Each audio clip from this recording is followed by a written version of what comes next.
Okay, let's dive into this.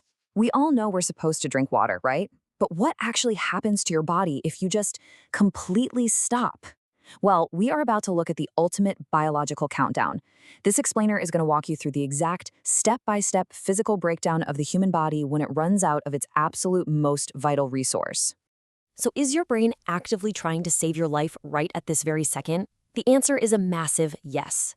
I mean, even if you're sitting there perfectly comfortable, maybe sipping a coffee, feeling totally fine, your brain is working behind the scenes like this hypervigilant lifeguard. It is constantly monitoring your internal systems just to keep you from drying out. Section 1. The brain's alert. The body's early warning system. Deep inside your brain, specifically in the hypothalamus, you've got these incredible microscopic sensors called osmoreceptors. Think of them as tiny, highly trained quality control agents for your blood. When you start losing water, your blood becomes more concentrated. Essentially, it gets thicker. And these osmoreceptors, they instantly detect that microscopic shift in concentration. Once those sensors trip the alarm, the brain does not mess around. It takes immediate action. First, it hits you with the sensation of thirst. That's your conscious warning. But subconsciously, it unleashes a powerful chemical called ADH, or antidiuretic hormone. This hormone rushes straight down to your kidneys and literally forces them to stop producing as much urine. Your body is officially locking down into emergency water conservation mode to prevent you from dying. Section 2. The phases of dehydration, a ticking clock of symptoms. Now, what's really interesting about this slide is just how fragile our optimal state actually is. You don't need to be lost in the Sahara Desert to feel the effects.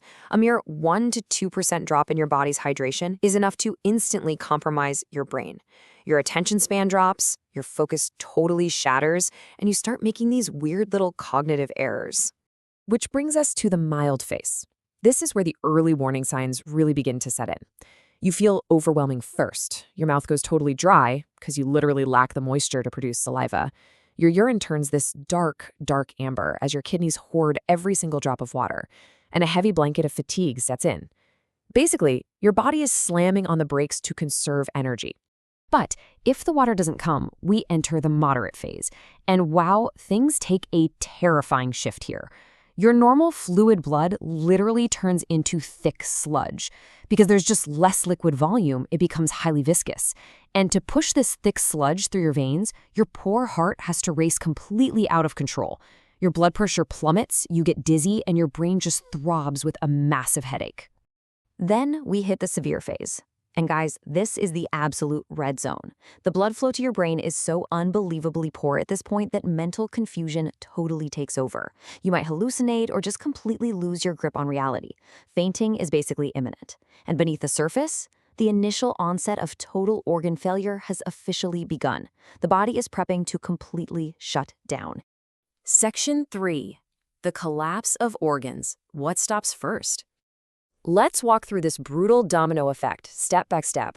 Step 1, the brain falters, leading to that severe confusion we talked about. Step 2, your circulation is fundamentally compromised because the blood is just too thick to flow properly. Step 3, your kidneys, completely deprived of the fluid they desperately need to filter out toxins, enter total failure. And finally, step 4, the heart. Pumping furiously against insurmountable resistance, it just overloads and gives out. It is a terrifying chain reaction. So, what does this all mean for the clock? How long do you actually have? Well, here is the grim survival timeline. At 24 hours without water, your body is visibly and functionally affected. Between 2 to 3 days, you're deep in the throes of severe dehydration and extreme organ stress. And between 3 to 7 days, you face a very real, imminent risk of death. And the absolute crucial point here is that if you're in extreme heat, this whole timeline shrinks dramatically. You could face total collapse in less than 3 days. Section 4. The microscopic crisis. Zooming into ourselves. All right, let's zoom way in. At the absolute lowest level of your biology, you face cellular dehydration. See, water is what literally holds your cells up. It gives them their shape. When water is critically lacking, the cell completely shrivels up. It loses its volume. It's honestly just like a microscopic water balloon that's been totally deflated. And this brilliantly illustrates the difference. A healthy, hydrated cell maintains its nice, plump shape, perfectly transports nutrients, and does exactly what it's supposed to do. But without water acting as that medium, the shriveled cell's proteins completely lose their function. The life-sustaining chemical reactions literally halt. Life at a microscopic cellular level just stops. But wait, it goes even deeper than that. Water actually sits right between your very molecules.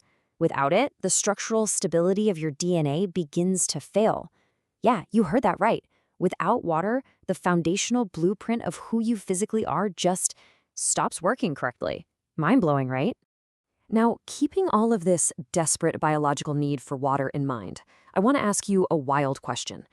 Why on earth does the rabies virus actively prevent its victims from drinking water? Section 5. The rabies paradox, a terrifying biological twist. So, this condition is called hydrophobia. It's a severe, late-stage symptom of the rabies virus. And look, it doesn't just mean the person doesn't like water. It means they experience excruciating physical pain and absolute paralyzing panic at the mere sight or even thought of it. It is this incredibly cruel irony. The body is literally dying of thirst, but biologically terrified of the one cure. Here is exactly how the virus weaponizes that thirst. Rabies directly attacks the nervous system. When a victim even tries to take a sip, the virus triggers these violent, agonizing spasms in the throat. Swallowing brings intense, almost unimaginable pain. So, very quickly, the brain creates a severe psychological association. Water equals immense suffering. The victim desperately wants to drink, but their hijacked brain absolutely prevents it. It's like something out of a horror movie. Section 6. The unseen reality. Everyday water loss. Let's move to the present and see how this actually builds into our daily lives. Because you are constantly leaking water simply by existing. You lose water every single time you exhale a breath. You lose it through microscopic sweat, even when you're not working out at the gym, just to control your body heat. And of course, you lose it through urine as your body cleanses itself all day long.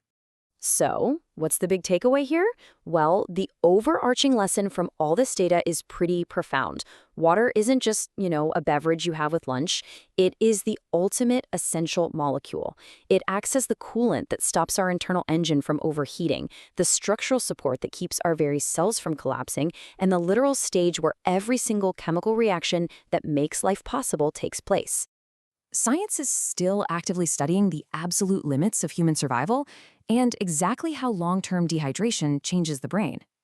But as we wrap up this explainer, I really want to leave you with this final crazy thought. Just sitting there, watching this, breathing in and out, how much invisible water do you think your body just lost during this explainer alone? Go grab a big glass of water and keep exploring.